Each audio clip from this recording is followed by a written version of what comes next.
नमस्कार, आप देख रहे हैं लाइव 24 और मैं हूं आपके साथ कृतिका सूर्यवंशी। बुलेटिन की शुरुआत करते हैं बड़ी खबरों के साथ। बदायूं के विधानसभा सहसवान के कस्बा ओगैती में राष्ट्रीय परिवर्तन दल के राष्ट्रीय अध्यक्ष डीपी यादव ने नववर्ष के उपलक्ष्य में मिलन समारोह का आयोजन किया।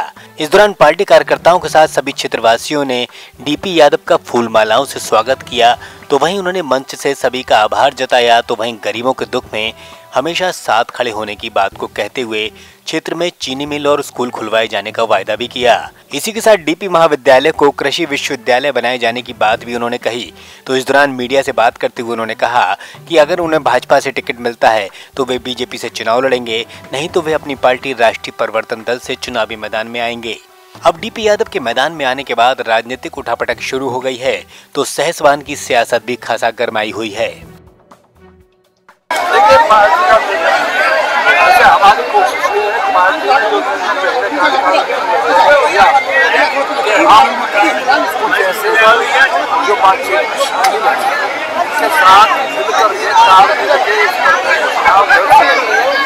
कोई राष्ट्रीय लेकिन अगर ऐसा नहीं हुआ राष्ट्रीय परिवर्तन तो कम कर चुका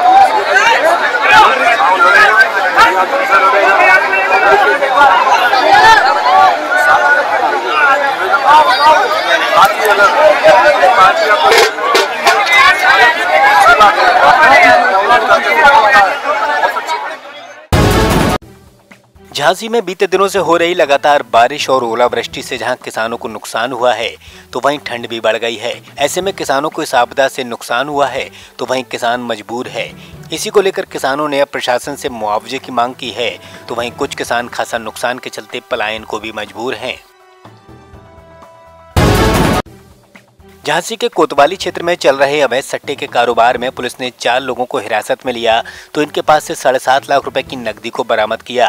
बता दें कि पुलिस ने सूचना के आधार पर इस कार्रवाई को अंजाम दिया, तो एक मकान के अंदर से ऑनलाइन सट्टे के कारोबार का खुलासा किया गया। कल चेकिंग के दौरान रात्रि को पुलिस को सूचना प्राप्त हुई कि कुछ लोग जुआ खिलवाते हैं, ऑनलाइन भी खिलवाते हैं और मैनुअली भी खिलवाते हैं। पुलिस ने जाके उसमें कार्रवाई करी तो लगभग 7,35,000 रुपया नगद और साथ ही साथ 5 एंड्रॉयड मोबाइल उनसे बरामद हुए। पूछताछ में उन्होंने बताया है कि वो ऑनलाइन जुआ खिलवाते हैं। इनकी पूर्व में क्रिमिनल हिस्ट्री भी है। जो कोतवाली की टीम है उसे 25,000 रुपये का इनाम उनके इस गुड वर्क के लिए दिया जा रहा है। सर, क्या ऐसे लोगों के खिलाफ सख्त कार्रवाई होगी? जी हाँ, निश्चित रूप से जो समाज राष्ट्र को हानि पहुंचा रहे हैं उनके विरुद्ध सख्त से सख्त विधिक कार्रवाई अमल में लाई जाएगी और एग्जाम्पलरी एक्शन इन लोगों के विरुद्ध लिया जाएगा। पहले भी सर ये पकड़ा गया था, बात है कि गैंगस्टर लगाया जाएगा। देखिए, एक मुकदमे में गैंगस्टर की कार्रवाई नहीं हो सकती, लेकिन चूंकि अब क्रिमिनल हिस्ट्री पर्याप्त मिल गई है तो गैंगस्टर की कार्रवाई नहीं, वरन 14 की कार्रवाई भी इनके विरुद्ध अमल में लाई। सर, ऑनलाइन मैच में कुछ है क्या? ऑनलाइन मैच जो होते हैं सट्टा? देखिए, ये इन्वेस्टिगेशन का पार्ट है। पुलिस ने अपनी इन्वेस्टिगेशन प्रारंभ करी है, तो सारे तथ्यों को भी जांचा पड़ताला जा रहा है, चेक किया जा रहा है। आगे जो विधिक कार्रवाई वो संपन्न कराएगी।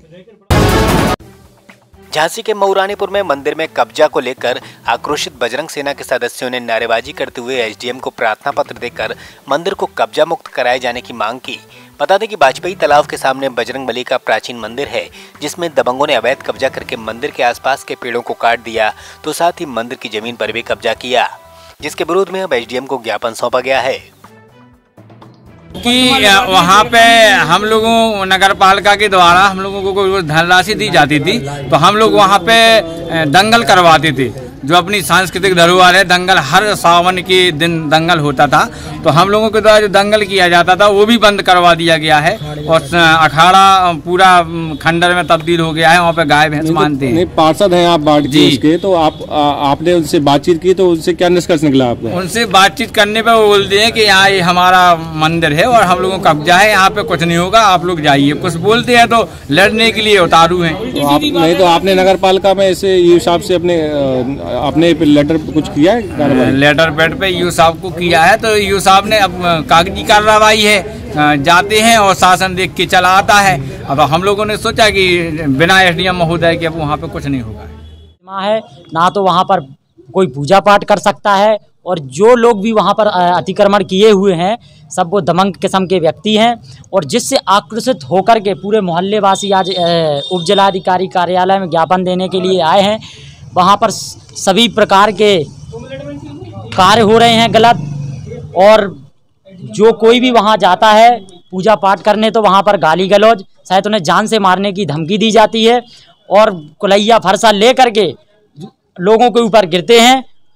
और वहाँ जो भी जाता है तो एक महिला भी वहाँ पर रहती है, तो उसके माध्यम से लोगों के ऊपर उल्टे सीधे छेड़खानी जैसे मामले जो है झूठी लिखवाते हैं ये लोग। और इनका अगर इतिहास उठा लिया जाए तो ये पूरे आपराधिक किस्म के व्यक्ति हैं।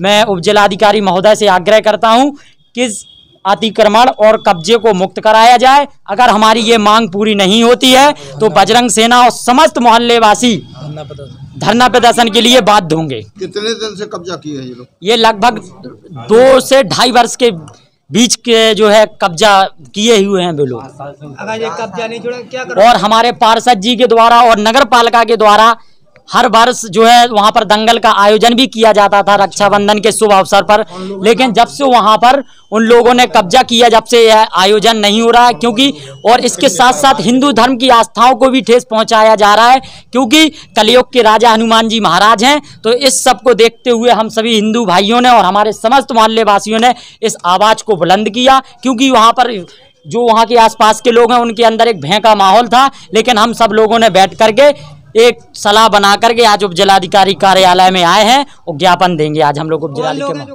मेरे साथ इस बुलेटिन में इतना ही। देश और दुनिया की बाकी खबरों के लिए देखते रहिए Live 24।